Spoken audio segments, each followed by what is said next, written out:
Class 10th math बच्चे, जैसे कि आपका chapter number 4 quadratic equations continuity में है, जिसमें बेटा हम आपके एक्सरसाइज 4.3 को प्रोसीड कर रहे हैं, जिसमें हमने पार्ट 1 में क्या करा था कि एक क्वाड्रेटिक इक्वेशंस के रूट्स कैसे निकालते हैं परफेक्ट स्क्वायर बना के। आज हम आपका पार्ट 2 करेंगे, लेकिन पार्ट 2 को करने के पहले मैं आपको थोड़ी सी इंट्रोडक्शन दे दूँ एक फॉर्मूले से। ये फॉर्मूला जिसको नाम से जाना जाता है डिस्क्रिमिनेंट फॉर्मूला, या फिर इसको बोला जाता है क्वाड्रेटिक फॉर्मूला। इसको बोला जाता है या तो डिस्क्रिमिनेंट फॉर्मूला या फिर बोला जाता है क्वाड्रेटिक फॉर्मूला। ये किसके लिए होता है? किसी क्वाड्रेटिक इक्वेशन के रूट्स निकालने के लिए। किसके? किसी क्वाड्रेटिक इक्वेशन के रूट्स निकालने के लिए, इस तरह की क्वाड्रेटिक इक्वेशन। अब रूट्स कैसे निकलते हैं? जो वेरिएबल है, जिस वेरिएबल में ये फॉर्मूला है, उस वेरिएबल को लिखना है यहाँ पे साइड पे।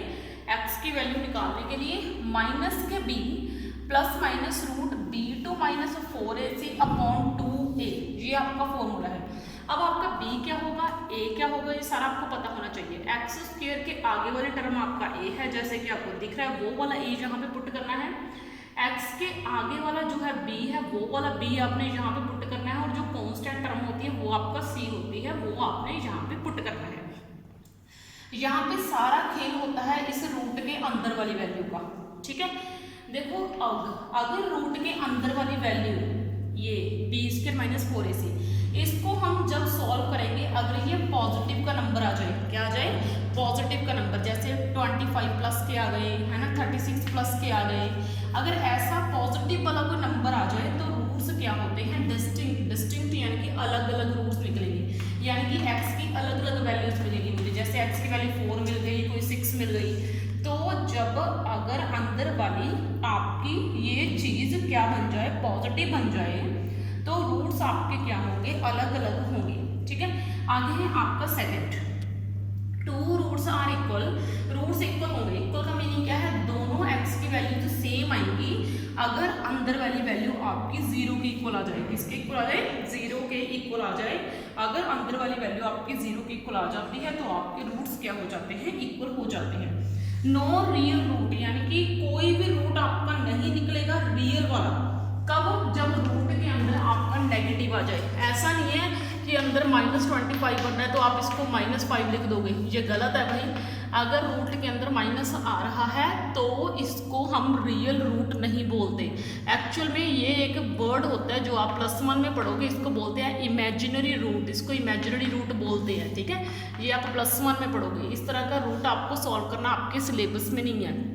अब देखो आपका क्वेश्चन नंबर 2 है आपकी बुक में से, ठीक है। आपका क्वेश्चन नंबर 2 है find the roots of the quadratic equation. आपने क्वाड्रेटिक इक्वेशन के रूट्स निकालने हैं, लेकिन आपने जो क्वाड्रेटिक इक्वेशंस उठानी है, जो मैंने आपको पार्ट 1 करवाया था ना, वो वाली सारी इक्वेशंस उठानी है। और फॉर्मूला हमने क्वाड्रेटिक फॉर्मूला यूज करना है, जो मैंने आपको समझाया। आपको ये दी हुई है क्वाड्रेटिक इक्वेशन। अब हम इसको कंपेयर करते हैं इसके साथ, ax² plus bx plus c के साथ। x² के आगे वाली की वैल्यू क्या होगी? आपका a। तो x² से आगे कौन है? 2, तो a कितना हो गया? 2। और b क्या होती है? x के आगे वाली वैल्यू आपका b होती है। अगर यहाँ पे नेगेटिव आ रहा है तो माइनस के b हो जाएगी। तो x की वैल्यू आपकी क्या हो गई? ये -7। समझ में बात? और ये कॉन्स्टेंट टर्म जो होती है वो आपका c होती है, तो c आपका क्या हो गया? 3। फॉर्मूला आपने ये यूज करना है, धीरे से आराम से काम करना। माइनस तो फॉर्मूले में एक ऑलरेडी है, तो ये तो फॉर्मूले वाला माइनस है।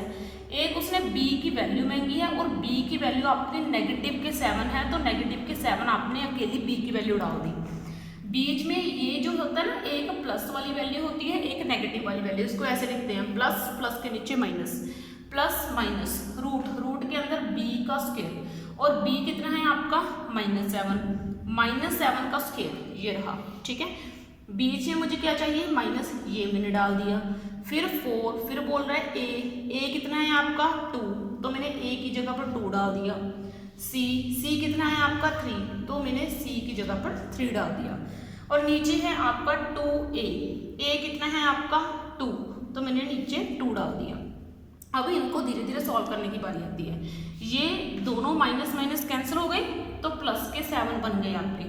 प्लस और माइनस, ये रहा प्लस और माइनस, रूट के अंदर 7 7 का कितना हो गया 49, ठीक है। आपको पता है अगर आप नेगेटिव वैल्यू को स्क्वायर कर रहे हो तो भी वो पॉजिटिव में कन्वर्ट हो जाती है। -4 को 2 से करा कितना आ जाएगा, 8 को 3 से करा 24, नीचे 2 को 2 से करा 4, ठीक है। आगे देखो 7 ± 49 में से 25 गए, कितने आ गए आपके 25, और देखो ये नेगेटिव के तो बिल्कुल भी नहीं आए हैं, अपॉन 4, और रूट 25 किसके इक्वल होता है 5 के, तो मैंने यहाँ पे रूट 25 की वैल्यू क्या डाल दी 5 अपॉन 4, आगे है 7। अब यहाँ पे दो वैल्यूज हैं, एक प्लस की और एक माइनस की, तो एक बार मैंने इन दोनों वैल्यूज को प्लस कर देना है 7 + 5 अपॉन 4, एक बार इन दोनों वैल्यूज को माइनस कर देना है 7 - 5 अपॉन 4। 7 और 5 कितने हो गए आपके 12 अपॉन 4, 7 में से 5 गए, कितने आ गए 2 अपॉन 4, और नेक्स्ट स्टेप में मैंने 4 को कट करा, कितना आ गया 3, और इसको कट करा 2 के टेबल पे 1/2।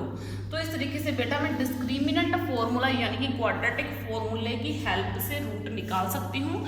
और देखो मेरी अंदर वाली वैल्यू पॉजिटिव आई थी, तो रूट का रूल क्या था कि रूट्स आपके डिस्टिंक्ट यानी कि अलग अलग आएंगे। तो इस सब में आपने फर्स्ट रूल सीख लिया, बाकी नेक्स्ट वीडियो हम नेक्स्ट 2 रूल सीखेंगे। थैंक यू बच्चे इस वीडियो में।